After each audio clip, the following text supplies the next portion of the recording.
The dying ember of the sunset bled across the horizon as Penelope Porter stood at her husband's grave, the third mound of freshly turned earth she'd wept over in as many years. Her father, her brother, and now Thomas, all claimed by this unforgiving frontier they'd called home. Grass Valley, Colorado Territory, 1873, had taken everything from her except the weathered farmhouse that sat alone against the rolling plains and the crushing weight of solitude that had become her only constant companion. "I can't do this again," she whispered to the wind, her black mourning dress whipping against her legs. "I won't survive another heartbreak." The small gravestone bore only his name and the dates marking his brief 30 years. Thomas Porter, beloved husband, taken by a fever that swept through their settlement with merciless efficiency. 3 weeks of marriage was all they'd been granted before fate cruelly intervened. The walk back to her empty homestead stretched before her like an impossible journey. At 24, Penelope had already lived several lifetimes of grief. The neighbors who had attended the funeral had offered their condolences and practical advice: sell the land, return east to whatever family remained, find another husband quickly. The West was no place for a woman alone. But the East held nothing for her now. This harsh land was all she had left, even if it had taken everything she loved. The following morning dawned with a cruel brightness that mocked her sorrow. Penelope moved through her morning chores like a ghost, feeding the few chickens that remained after selling most of the livestock, drawing water from the well, sweeping the porch that needed more attention than she could muster the energy to give. The approaching sound of hoofbeats broke the stillness of her morning ritual. Visitors were rare out this far, especially now that the funeral was over and the obligatory period of checking on the widow had passed. A man on horseback approached, his silhouette unfamiliar against the rising sun. As he drew closer, she could make out a lean figure atop a magnificent chestnut stallion. The stranger wore no badge but carried himself with the quiet authority of someone accustomed to being respected or feared. He pulled his horse to a stop at the edge of her property and removed his hat, revealing sun-weathered features and eyes that seemed to hold their own private sorrow. "Madam," he called, keeping a respectful distance. "Name's Lucas Zimmerman. I've come about the notice you posted in town." Penelope straightened her apron, suddenly conscious of her disheveled appearance. "I posted no notice, Mr. Zimmerman." A flicker of confusion crossed his face. "The advertisement for help with this property, seeking experienced ranch hand, room and board provided." "I placed no such advertisement." Suspicion coiled within her. "Someone has played you for a fool, sir." Lucas Zimmerman dismounted with fluid grace that spoke of years in the saddle. His movements were cautious, non-threatening, as if approaching a wounded animal. "Your name is Mrs. Porter." "The widow with the struggling homestead 5 miles east of Grass Valley." "I am," she answered warily, one hand reaching for the rifle that stood propped against the porch post. "Though I don't recall making my struggles a matter of public knowledge." A ghost of a smile touched his lips as he noticed her hand inching toward the weapon. "I mean no harm, Mrs. Porter. It seems someone in town has taken it upon themselves to intervene on your behalf. The notice had your name and property location." "That would be Mrs. Henderson's doing," Penelope realized aloud, her hand falling away from the rifle. The preacher's wife had made no secret of her concerns about Penelope remaining alone on the homestead.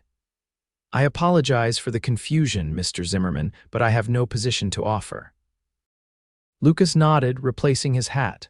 "I understand, though if I may speak frankly, your place looks like it could use some attention." His eyes traveled over the sagging fence, the overgrown fields, and the barn door hanging precariously from one hinge. Pride flared within her. "I'm managing just fine." "Of course," he agreed too readily. "Though winter's coming and that roof won't hold against the snow," he gestured toward a section of missing shingles. "I could fix that for you before I head on my way, no charge, just seems the decent thing to do." Penelope wanted to refuse to send this stranger on his way with his observations about her failing homestead, but practicality won out over pride. The roof did need mending, and she had neither the strength nor the skill to do it herself. "One day's work," she conceded. I can offer a hot meal and nothing more. Lucas Zimmerman tipped his hat. That's fair, Mrs. Porter.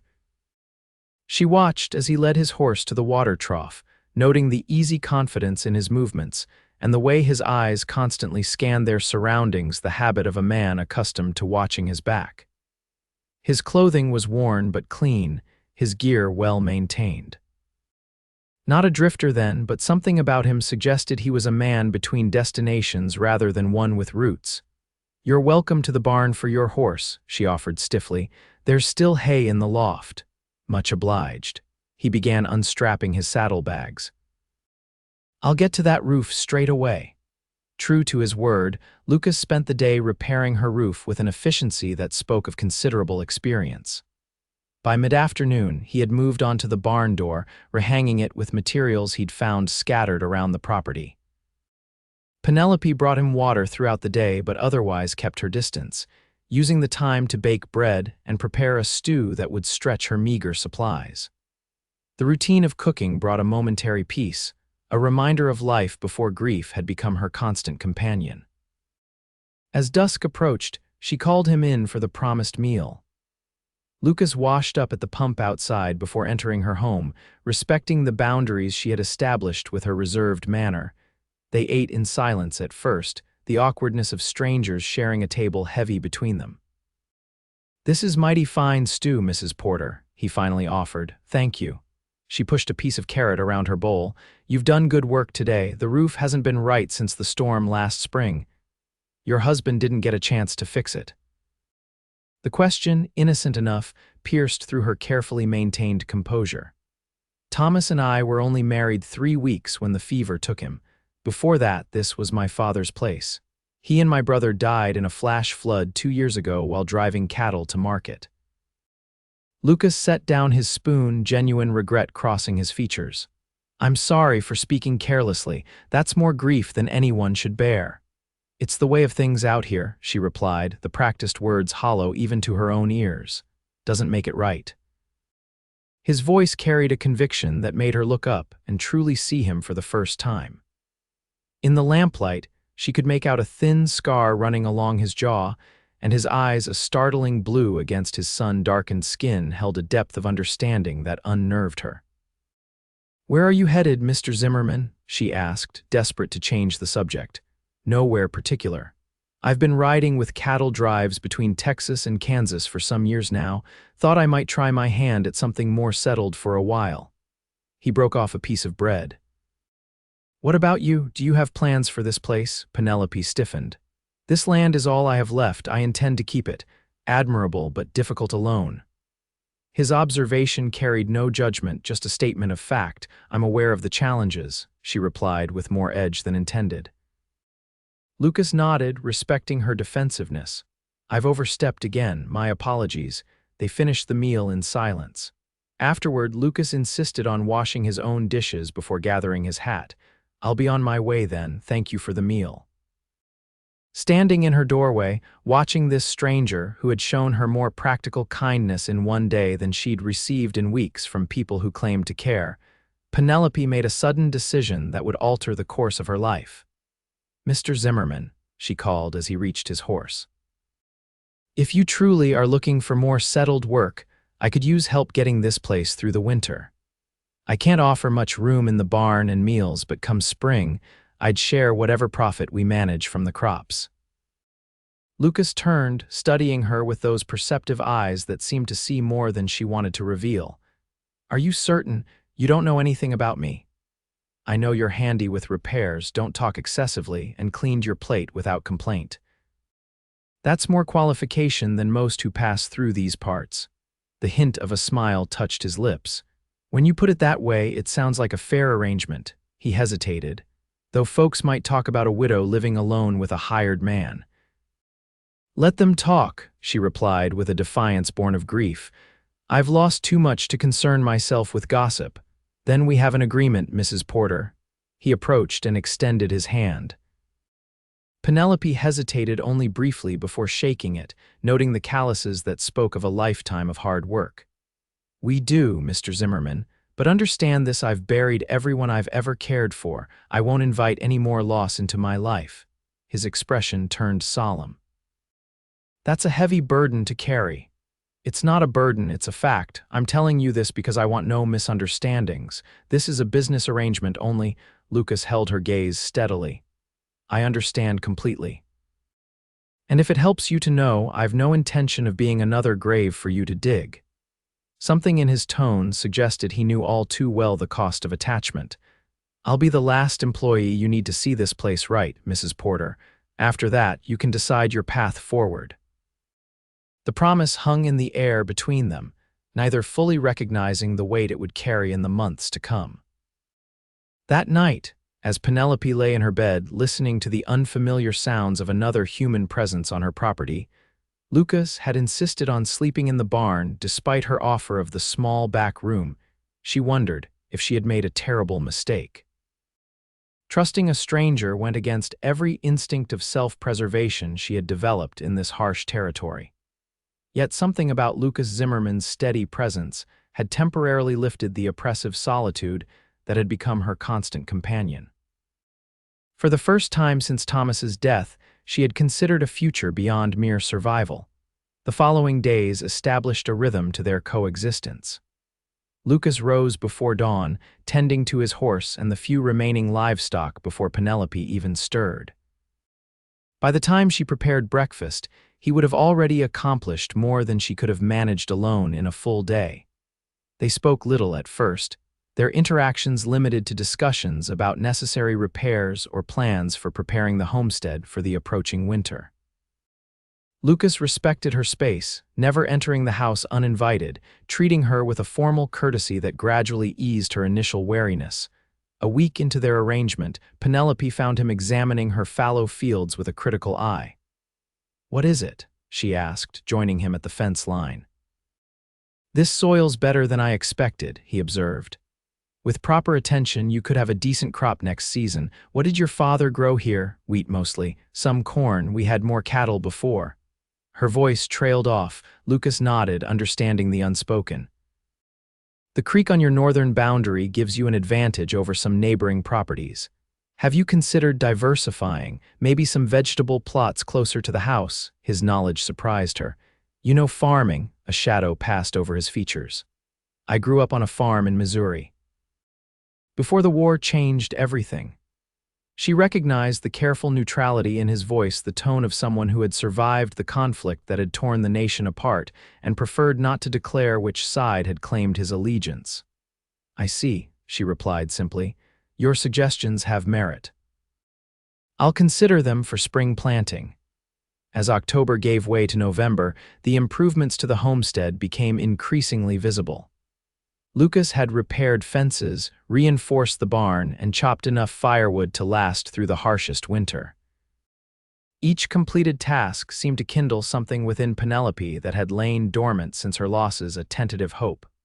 One crisp afternoon, she found herself watching him from the kitchen window as he worked, noticing the fluid efficiency of his movements. Lucas Zimmerman was a man who knew exactly what his body could accomplish and wasted no energy on unnecessary motion. There was something compelling about his self-contained competence. Catching herself in this observation, she turned away abruptly. Admiration was dangerous. It led to attachment, and attachment inevitably led to loss. She had been explicit about the nature of their arrangement, and she would not complicate it with feelings that could only end in more heartbreak. That evening, a bitter wind heralded the approach of the season's first significant storm. Lucas came in from securing the livestock, snow already dusting his shoulders. "Storm's coming in faster than expected," he reported, stomping his boots at the door. "Might be a bad one," Penelope nodded, placing an extra log in the stove. "You should stay in the house tonight. The barn roof is sound, but the walls won't keep out this kind of cold." If he was surprised by her offer, he didn't show it. "I'll bring in more firewood first." The storm descended upon them with unexpected ferocity, howling winds driving snow against the windows with such force that Penelope feared the glass might shatter. By nightfall, the temperature had plummeted to a bone-chilling cold that penetrated even the recently repaired walls of the homestead. Lucas insisted on sleeping on the floor near the stove, refusing her offer of the small bedroom that had once belonged to her brother. As Penelope prepared for bed, she found herself grateful for his presence. The storm would have been terrifying to face alone. In the middle of the night, she woke to the sound of quiet movement. Peering through her partially open door, she saw Lucas adding logs to the dying fire, his movements careful so as not to wake her. The gentle consideration of this act touched something within her that she had thought frozen by grief. The storm lasted 3 days, trapping them together in the small house. What could have been an uncomfortable confinement instead became a turning point in their relationship. With nowhere to go and work outside impossible, they found themselves talking more than they had in all the previous weeks combined. Lucas revealed pieces of his past in careful fragments: his childhood on a small farm, losing his parents young, the war that had taken his only brother, his years drifting afterward, unable to settle anywhere that reminded him of what he'd lost. "I understand that feeling," Penelope admitted quietly on the second night as they sat by the fire. "Sometimes I think I should sell this place, start fresh somewhere without memories, but then I worry I'd lose the good memories along with the painful ones." Lucas studied her across the firelight. "The good memories are worth preserving, even when they hurt. Do you still have good memories of your brother?" she asked. A smile touched his lips, a rare, unguarded expression that transformed his face. Every day, James was 4 years older, thought he knew everything. "Taught me to ride, to fish, to stand my ground in a fight." He had this laugh you could hear from across the field. His smile faded. "Chancellorsville took him. I wasn't there." The raw pain in his voice resonated with her own. "My brother Robert was younger by 2 years. Always following me around, driving me to distraction. I'd give anything to be annoyed by him again." Lucas nodded, understanding perfectly. "That's the truth of it, isn't it? The things that irritated us become the very things we miss the most." By the time the storm cleared, something fundamental had shifted between them. The formal Mr. Zimmerman and Mrs. Porter gave way to Lucas and Penelope without conscious decision. The careful distance she had maintained began to feel less like protection and more like an unnecessary barrier. When Lucas rode into town for supplies the day after the snow stopped, Penelope found herself watching the road for his return with an anticipation that both alarmed and exhilarated her. She had promised herself no more attachments, yet found herself helplessly forming one despite her best intentions. Lucas returned with not only the requested supplies, but also packets of vegetable seeds he had discovered in the general store. "For that kitchen garden we discussed," he explained, laying them on the table. "The storekeeper said they'd kept well over winter. Thought you might like to plan while the snow keeps us inside." The thoughtfulness of the gesture, remembering a conversation they'd had weeks ago, considering her future beyond his promised time, warmed her more than the crackling fire. That evening, they spread the seed packets across the kitchen table, discussing soil requirements and growing seasons with a shared enthusiasm that made the bleak winter landscape outside seem less forbidding. As Lucas sketched a rough planting diagram, their hands brushed briefly. The contact sent an unexpected current through Penelope that she immediately tried to dismiss. "I should check on the stove," she said abruptly, rising from the table. Lucas watched her retreat, a knowing look in his eyes that suggested he understood exactly what had prompted her sudden withdrawal. The weeks leading up to Christmas brought new challenges. A wolf pack, driven by hunger, began preying on livestock in the area. When the Hendersons' farm lost 3 sheep in one night, Lucas rode out with a group of men from town to hunt the predators. Penelope spent that day in a state of anxiety she refused to acknowledge, relieved beyond reason when Lucas returned unharmed after dark. The pack had been driven back into the mountains, though one of the town men had been injured in the process. "Richards took a bad fall from his horse," Lucas reported as he warmed himself by the fire. "Doctor says he'll recover, but he won't be working his claim for some time." Penelope handed him a cup of coffee laced with whiskey. "His poor wife, they only just settled here in the autumn. The men are organizing a work schedule to help maintain their place until he's back on his feet." Lucas sipped the warming drink. "I put us down for Thursdays." The casual us didn't escape Penelope's notice. Somewhere along the way, they had become a unit in Lucas's mind, a partnership, rather than an employer and employee. More surprising was her lack of objection to this presumption. Christmas arrived with a clarity of purpose Penelope hadn't anticipated. She found herself rising early to prepare a special breakfast, even hanging a small wreath of pine boughs she had fashioned from branches Lucas had brought in for kindling. When Lucas entered from his morning chores, he paused at the sight of the modest decorations and the table set with her mother's china that hadn't been used since before her father's death. "Merry Christmas," she offered, suddenly self-conscious about her efforts. His smile was gentle. "Merry Christmas, Penelope." After breakfast, Lucas disappeared into the barn, returning with a small package wrapped in brown paper. "I'm not much for fancy wrapping," he apologized, placing it before her. Inside, Penelope found a hand-carved wooden box with delicate wildflowers etched into the lid. "It's beautiful," she whispered, running her fingers over the intricate design. "Been working on it evenings," he admitted. "Noticed you keep your mother's brooch in that torn handkerchief. Thought you might like something more suitable." The thoughtfulness of the gift, observing what was precious to her and creating something to protect it, brought tears to her eyes that she quickly blinked away. "I have something for you as well," she said, retrieving a package from beside the stove. "It's not nearly as fine as your gift." Lucas unwrapped the woolen scarf she had knitted during the long evenings, his expression one of genuine appreciation. "No one's made me anything by hand since my mother passed," he said quietly, wrapping it around his neck. "Thank you." The simple exchange of gifts created a warmth between them that lingered through the day as they shared a modest but festive meal, and later, sat by the fire while Lucas read aloud from one of the few books Penelope possessed, a collection of poetry her mother had brought west from Boston. As January's harsh grip tightened on the land, their routine adjusted to accommodate the bitter cold. Lucas moved his bedroll into the small back room after Penelope insisted it was foolish to sleep near the stove when a proper bed was available. Though he maintained a strict propriety that honored her boundaries, his permanent presence in the house created an intimacy neither had anticipated. They shared meals, evening conversations, and the countless small interactions that gradually revealed the essence of each other's character. Penelope learned that Lucas was a man of surprising complexity, capable of reciting poetry, yet equally at home breaking wild horses. Gentle with injured animals, but unflinching when necessary toughness was required. Lucas discovered Penelope's quiet strength, her dry humor that emerged as her grief receded, and her fierce intelligence that had found little outlet in her isolated existence.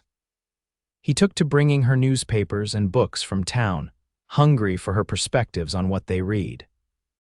By February, Penelope could no longer deny the truth she had been avoiding. She had developed feelings for Lucas that went far beyond appreciation for his help or enjoyment of his company. The realization terrified her. She had promised herself no more attachments, no more risk of the devastating loss that had nearly destroyed her.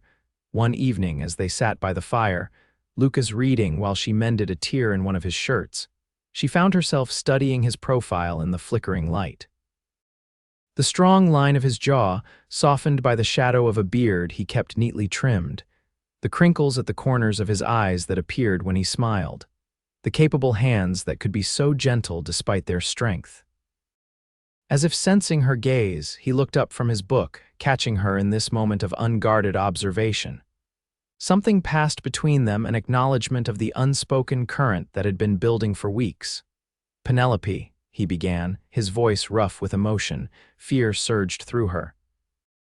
"I think I'll turn in early," she interrupted, setting aside her sewing. "Good night, Lucas." She retreated to her room, heart pounding. She couldn't do this again, couldn't risk loving someone only to lose them. The West was merciless. It had already taken everyone she'd ever loved. What guarantee did she have that Lucas wouldn't meet the same fate? The following days brought a strained tension to their interactions. Penelope maintained a careful distance, reverting to the formality of their early acquaintance. Lucas respected her withdrawal without challenging it, though the confusion and hurt in his eyes when she rebuffed his attempts at conversation were impossible to miss. A week later, a letter arrived from a neighboring town. Lucas read it with a furrowed brow before approaching Penelope as she worked in the kitchen. "I've received word from an old friend," he explained. "He's opening a livery stable in Silver Creek and has asked for my help getting it established. It's a good opportunity." The news struck Penelope with unexpected force. Of course, Lucas would move on eventually. That had been their agreement from the start. He had promised to see her through the winter to help restore the homestead, and he had fulfilled that promise admirably.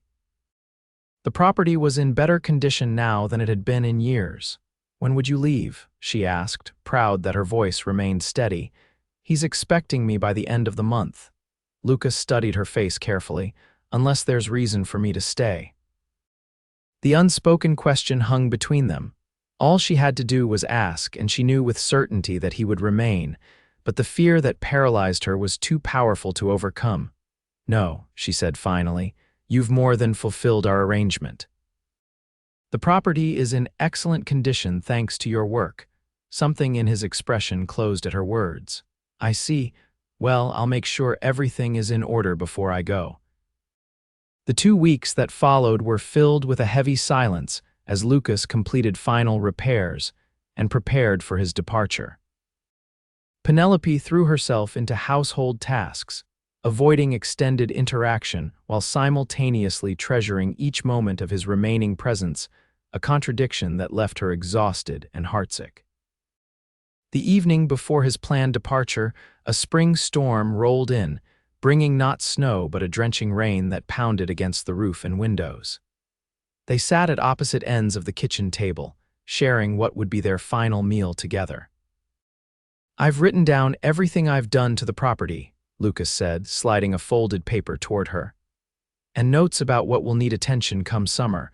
The north fence will need reinforcement before you bring in any new cattle." "Thank you," she replied, unable to meet his eyes. "That's very thorough." Outside, thunder cracked, startling them both. Lucas rose to check the windows while Penelope cleared the table, their movements a careful choreography designed to avoid physical contact.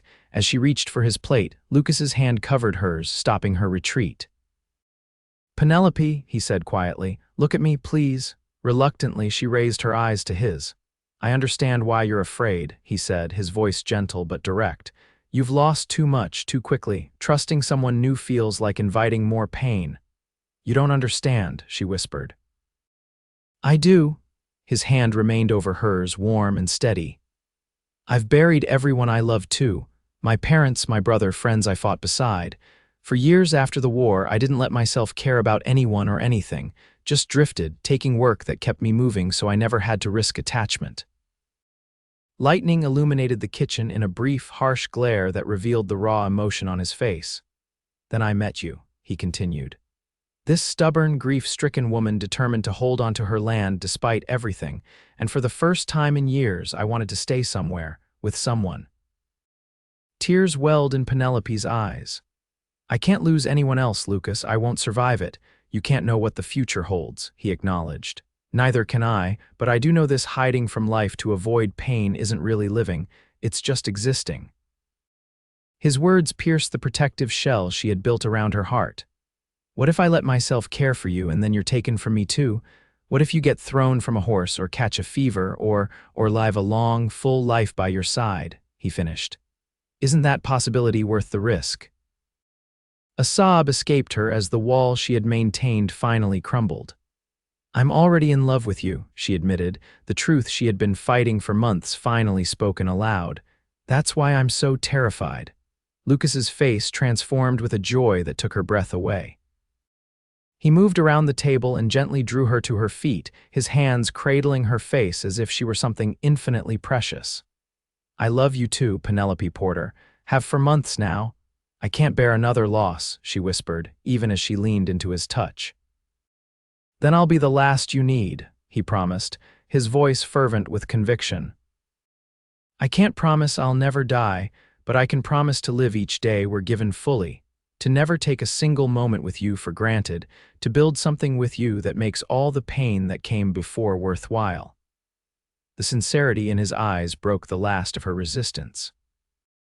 Penelope rose on her tiptoes and pressed her lips to his, sealing an unspoken agreement between them. His arms encircled her, holding her with a tenderness that made her previous fears seem distant and insubstantial compared to the reality of being loved by this man. When they finally parted, breathless and smiling through tears, the storm outside seemed to have diminished, or perhaps they simply no longer noticed its fury. "You won't be going to Silver Creek then?" she asked, her hands still resting against his chest. Lucas smiled, brushing a strand of hair from her face. "I'll write my friend tomorrow, tell him I've found where I belong." They were married 2 weeks later in the small church in Grass Valley, with Reverend Henderson officiating and his wife beaming in the front pew, clearly pleased with the success of her meddling. "I still can't believe you put up that notice without telling me," Penelope scolded Mrs. Henderson good-naturedly at the small reception that followed. "The Lord works in mysterious ways," the older woman replied with a wink. "Sometimes he just needs a little help from those who can see what others are too stubborn to admit." Lucas, overhearing this exchange, slipped an arm around his new wife's waist. "I, for one, am grateful for the interference. Otherwise, I might have ridden right past the most important turning point of my life." Spring arrived with a vigor that matched their newfound happiness. Together, they planted the vegetable garden Lucas had envisioned, expanded the fields, and began rebuilding the cattle herd with careful selection of breeding stock. Their partnership extended beyond the practical aspects of managing the homestead. Each night, they shared their thoughts, dreams, and remaining fears with an honesty that deepened their connection. Penelope found herself laughing more than she had in years, while Lucas discovered a contentment that had eluded him throughout his wandering years. By summer, Penelope had news that filled her with both joy and trepidation.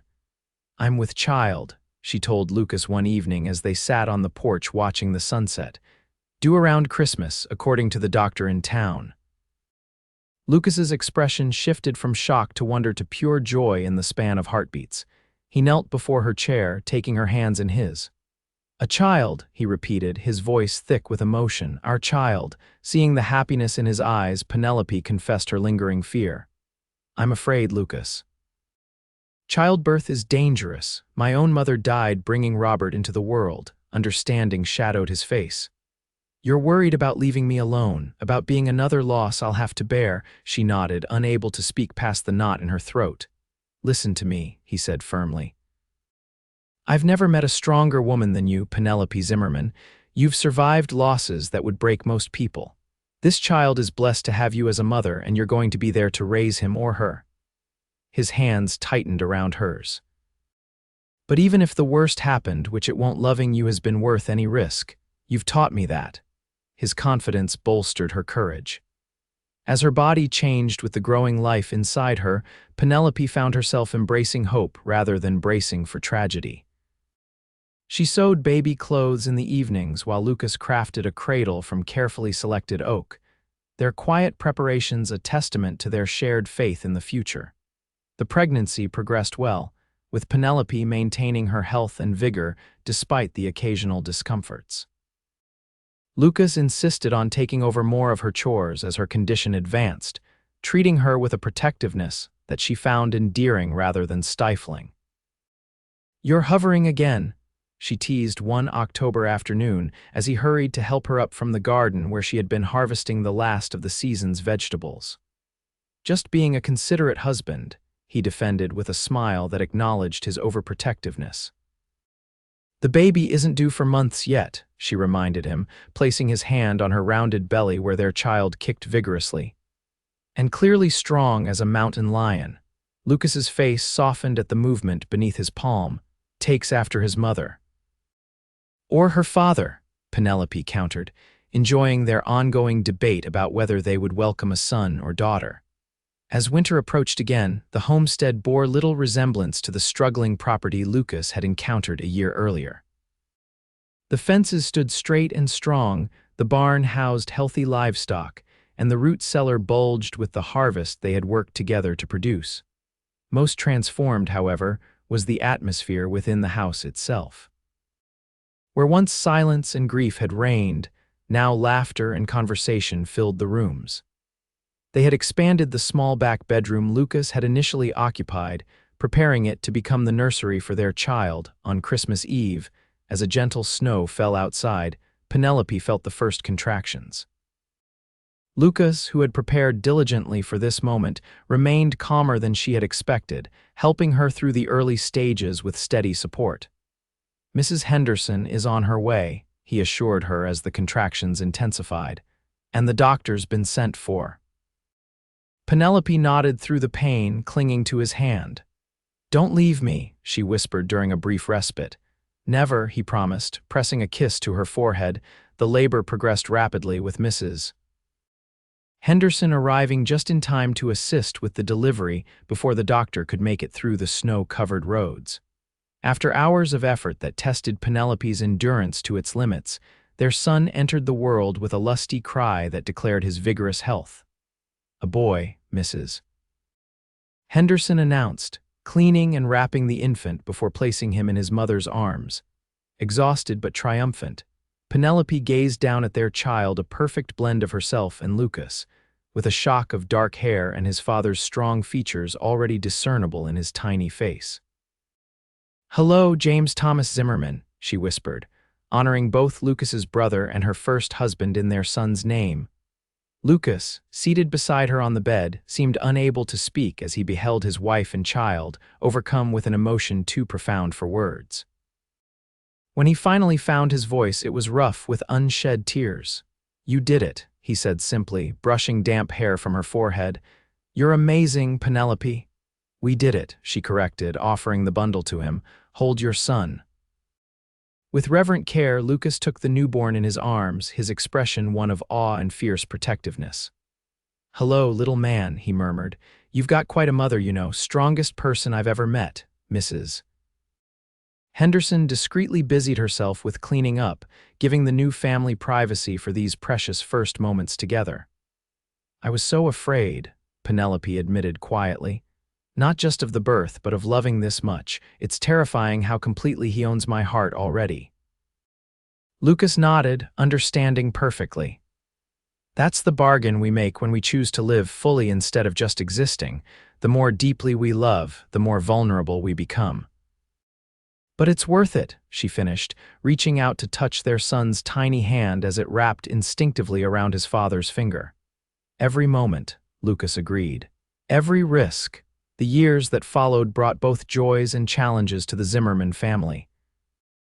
James grew into a sturdy, curious boy with his father's quiet confidence and his mother's determination. When he was 3, a sister joined the family, Alina Rose, named for both their mothers, a vibrant child whose laughter seemed to chase away the last lingering shadows of grief from the homestead. The property prospered under their joint stewardship, expanding as they acquired adjacent land and established one of the most successful ranching operations in the county. Lucas's knowledge of cattle and Penelope's meticulous record-keeping proved a formidable combination in business. Their home became a gathering place for the community, known for its warm hospitality and the evident devotion between the couple that had become something of a local legend. The story of the widowed bride who had posted no advertisement and the drifting cowboy who had found his purpose on her doorstep was often retold, though rarely with complete accuracy. On their 10th anniversary, Lucas surprised Penelope with a small wooden chest, similar to the one he had made for her that first Christmas, but larger and more elaborately carved. "What's this for?" she asked as they sat on the porch swing after the children had been put to bed. "Open it and see," he encouraged. Inside, she found a collection of pressed wildflowers, small stones, a child's drawing, and other seemingly random objects. "I don't understand," she admitted, lifting a piece of faded ribbon. "Memories," Lucas explained. "The wildflowers from the meadow where James took his first steps. The stone from the creek where Ellie learned to swim last summer. The ribbon from the dress you wore when the governor visited the county fair and complimented our cattle." Tears filled Penelope's eyes as she recognized each item and the moment it represented. "You've been collecting these all along," he nodded, taking her hand. "Remember what you said when we first met. That you were afraid of losing the good memories along with the painful ones if you ever left this place." His voice softened. "I wanted you to know that wherever life takes us, we carry the most important things within us, and sometimes in wooden boxes," he added with a smile. Penelope leaned into his embrace, overcome by the thoughtfulness of the gift and the man who had given her not just a renewed homestead, but a renewed heart. "When I made you promise to be the last loss I would need," she said softly, "I had no idea you would instead be the source of so many gains." Lucas tightened his arm around her shoulders. "And we're just getting started, Mrs. Zimmerman, just getting started." As the sun set over their thriving ranch, painting the sky in the same fiery hues that had illuminated their first meeting, Penelope reflected on the journey that had brought them here. From the depths of grief to the heights of joy, from solitude to the rich tapestry of family life, the path had not been easy, but every step had led to this moment of perfect contentment. The West had indeed taken much from her, but in Lucas, she had found someone who understood that loss was the price of love, and who believed, as she now did, that the price was worth paying for the precious gift of a life fully lived. In the distance, their children's laughter echoed from the barn where James was showing his sister the new kittens, a sound that represented everything they had built together from the broken pieces of their separate pasts. "I love you, Lucas Zimmerman," Penelope said simply, turning her face up to his. "And I love you," he replied, sealing the words with a kiss that held the promise of all the years yet to come. Yesterday, today, and every tomorrow were granted. The promise he had made that first day to be the last she would need had transformed over the years into something far more meaningful. A commitment not to avoid loss, but to create a life so rich with love that it could weather any storm, endure any hardship, and find joy in each precious moment they were given together. And in that, he had kept his word in ways neither could have imagined when a grieving widow and a wandering cowboy first crossed paths on a struggling homestead in Grass Valley.